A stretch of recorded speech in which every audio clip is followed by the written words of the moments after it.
সাইফুল আলী। যিখন মাটি কাজি ইয়াত আহিছে আপোনালোকে আচলতে কি হৈছে?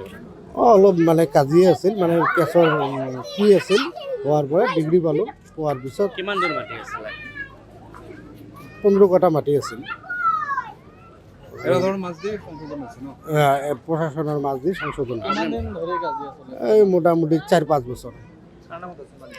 মাটিটো আছিল সিৰাজুল হক, ফৰেজ আলী, ওয়াজ আলী, বাবু শেখ, ফয়বৰ আলী, আমেনা হাসেনাৰ মাটিটো আপুনি ক্ৰয় কৰিছে মাটি?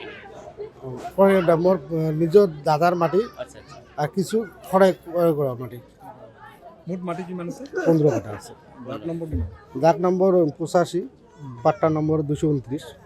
আজি আদালতৰ পৰা আহি আপোনাৰ দিয়ে মাটিখন সংশোধন কৰি দিলে। ঠিক আছে। আপোনাৰ নাম বোলে বেলেগ বেলেগ মাটিত সোমাই আছে আপোনালোকৰ পৰিয়ালৰ, এইটো আমাৰে মাটি হয়, মানে আমাৰ দাদাৰ মাটি হয়, এইকাৰণে নামবিলাক ঢুকিছিল। তাৰ লগত কাজি আছিল, তেওঁৰ দেউতা মোৰ দাদা ভাই হয়। এইটো সংশোধন এইটো কি কৰে মই দিয়ে কৰিম। বুজি দিলে। বুজি পাইছোঁ। 85 দাগ 229 পাট্টা। মই এই দাগৰ মাটিখিনি বুজি পাওঁ। গাঁওখন খুদিমাৰি পাট্টি। সাইফুল আলী। যিখন মাটি কাজি ইয়াত আহিছে আপোনালোকে আচলতে কি হৈছে? অলপ মানে কাজিয়ে আছিল, মানে কেছৰ কি আছিল হোৱাৰ পৰা ডিগ্ৰী পালোঁ। পোৱাৰ পিছত কিমান দূৰ মাটি আছিলে? 15 কটা মাটি আছিল। প্ৰশাসনৰ মাজ দি সংশোধন এই মোটামুটি 4-5 বছৰ। মাটিটো আছিল সিৰাজুল হক, ফৰেজ আলী, ওয়াজ আলী, বাবু শেখ, ফয়বৰ আলী, আমেনা হাসেনাৰ মাটিটো আপুনি ক্ৰয় কৰিছে মাটি? মোৰ নিজৰ দাদাৰ মাটি আচ্ছা আচ্ছা। আৰু কিছু খৰাই ক্ৰয় কৰা মাটি। মুঠ মাটি কিমান আছে? 15 কটা আছে।